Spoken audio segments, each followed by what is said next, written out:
Over 80 completely different styles. One word: ramen.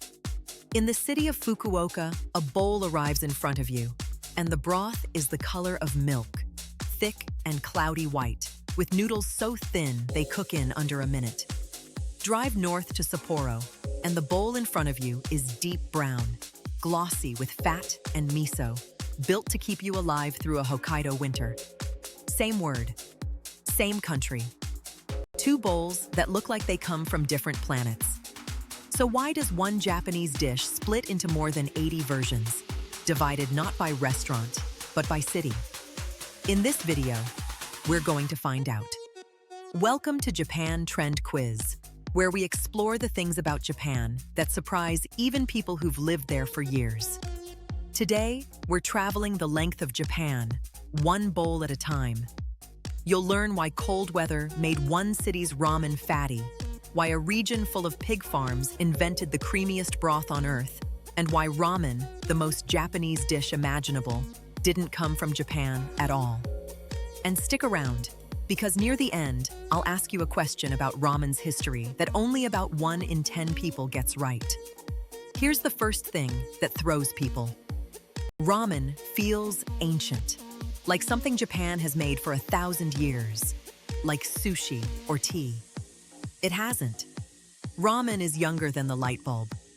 It arrived from China in the early 20th century, and when it first showed up, people didn't even love it. It was a foreign noodle soup, a curiosity in port cities where Chinese cooks were working. No regional styles, no rankings, no lines around the block. So how did we get from one imported noodle soup to more than 80 regional versions in a single human lifetime? It starts with a disaster. After the Second World War, Japan was hungry. Cities had been flattened. Food was scarce. And into that gap came two things at exactly the same time. Soldiers and civilians were returning home from China, and a lot of them had developed a real taste for Chinese-style noodles while they were away. And the United States had enormous surpluses of wheat, which flooded cheaply into Japan. Suddenly, the country had the craving and the raw material to satisfy it. That lit a fuse. Ramen shops opened everywhere, all at once, across the entire country. And here's the key to the whole story. There was no head office. No single company decided what ramen should taste like. No government recipe. Each town, each cook just grabbed whatever they had locally and built their own version. The broth they could get, the climate they cooked for, the taste their neighbors loved. Ramen didn't spread from the top down. It grew from the ground up, in thousands of kitchens at the same time, and that is exactly why it's splintered into so many styles. Here's your first quiz question. Roughly how many distinct regional ramen styles exist in Japan today? Is it around 10, around 30, or more than 80? Think about it for a moment. The answer might surprise you. The answer is more than 80. And here's why that makes perfect sense. Japan is long, really long.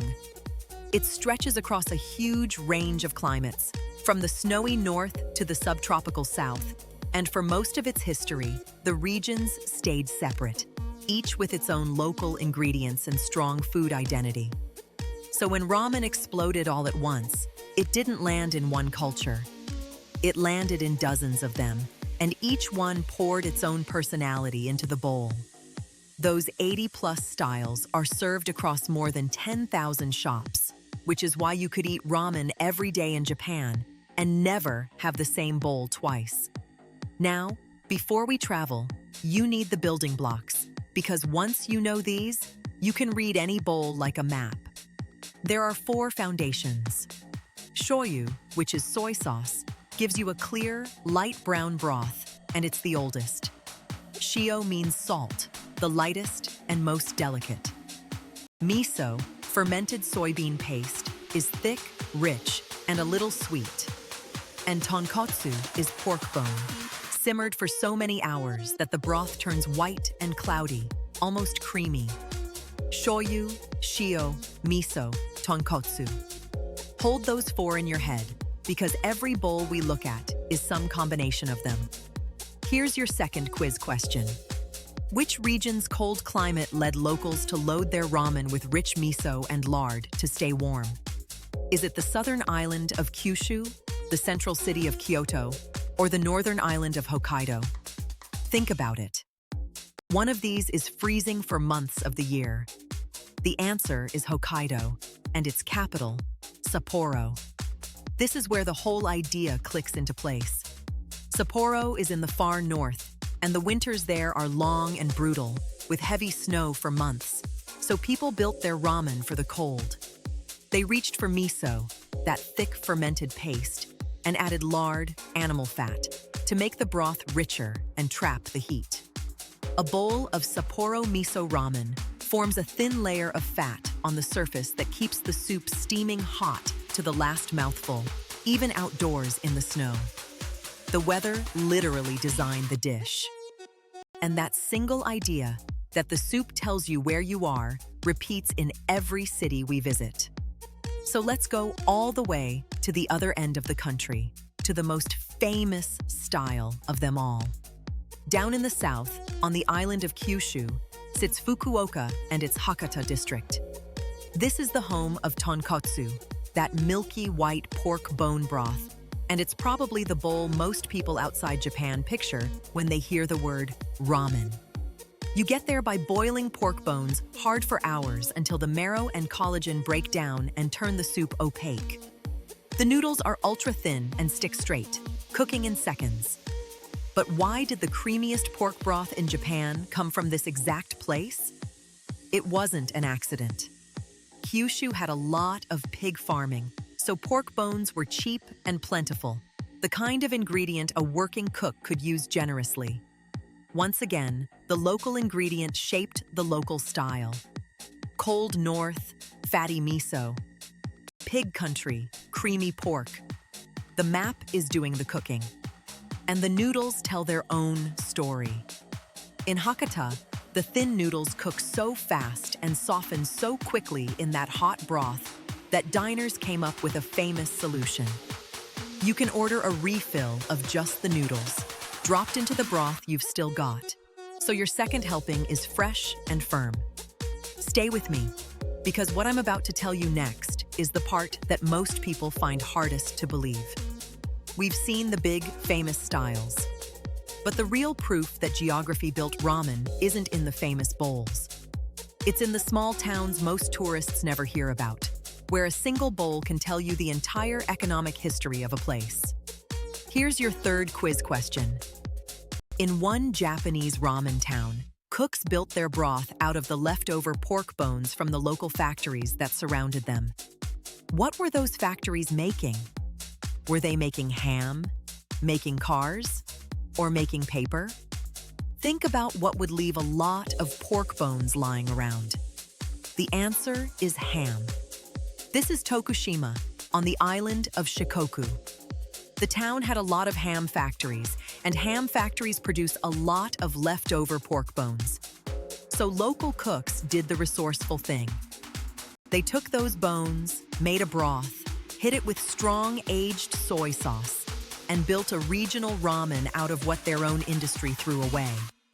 They top it with sliced pork belly and, in a move that surprises a lot of first-timers, crack a raw egg right on top of the hot bowl to stir in.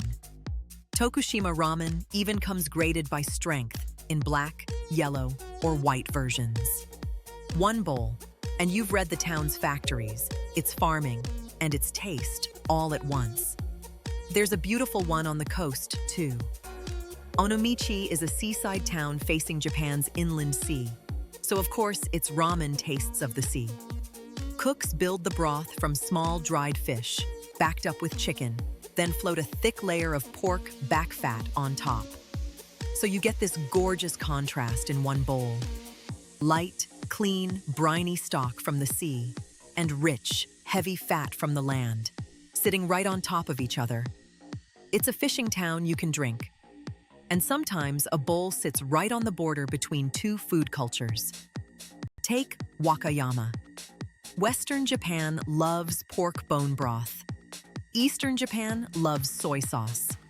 Wakayama sits in between, and its ramen blends both. A tonkotsu shoyu hybrid carrying pork richness and soy sauce sharpness at once. Locals don't even call it ramen. They call it chuka soba, Chinese noodles, a nod to where this whole story began. And in Wakayama, people often eat their ramen with a side of pressed sushi made with pickled mackerel. Here's the part Western viewers find hardest to wrap their heads around. So let me put it in familiar terms.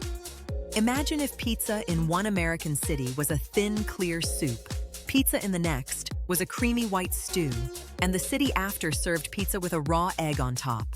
And everyone just called all of it pizza, and agreed that was completely normal.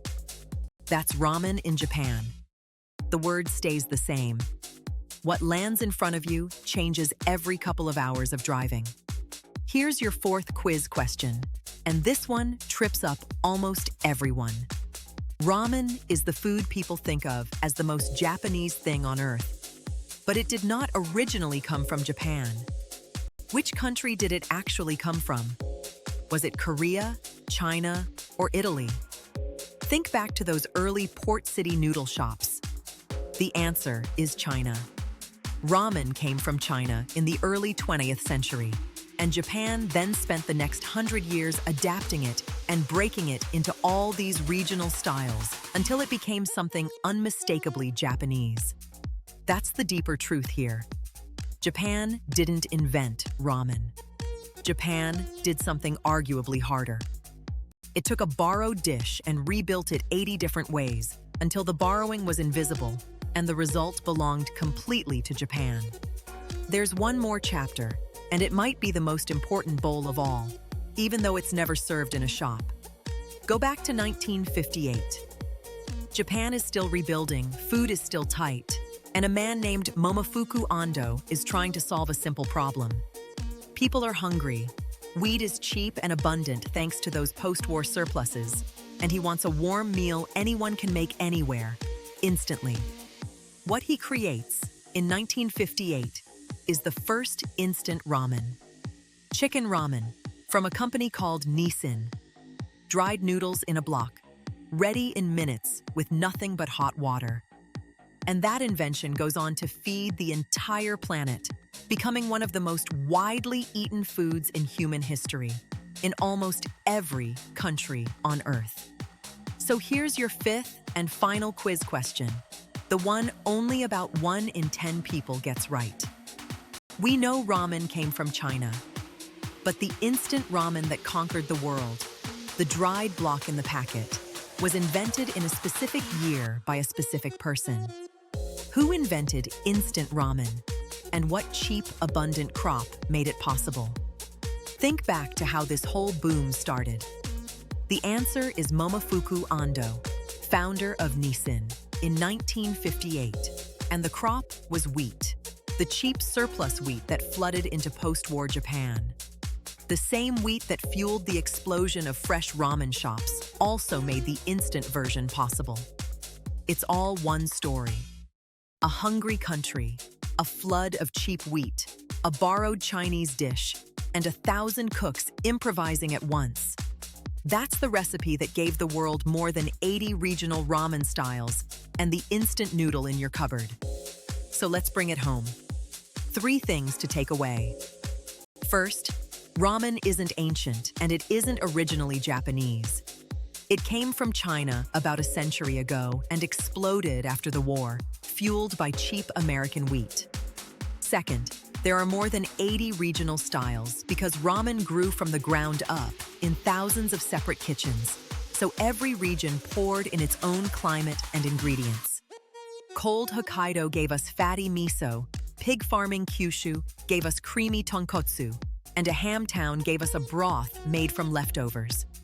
And third, that same humble dish became the instant noodle that now feeds the world. Next time you look at a bowl of ramen, remember, you're not just looking at soup. You're looking at a map of Japan.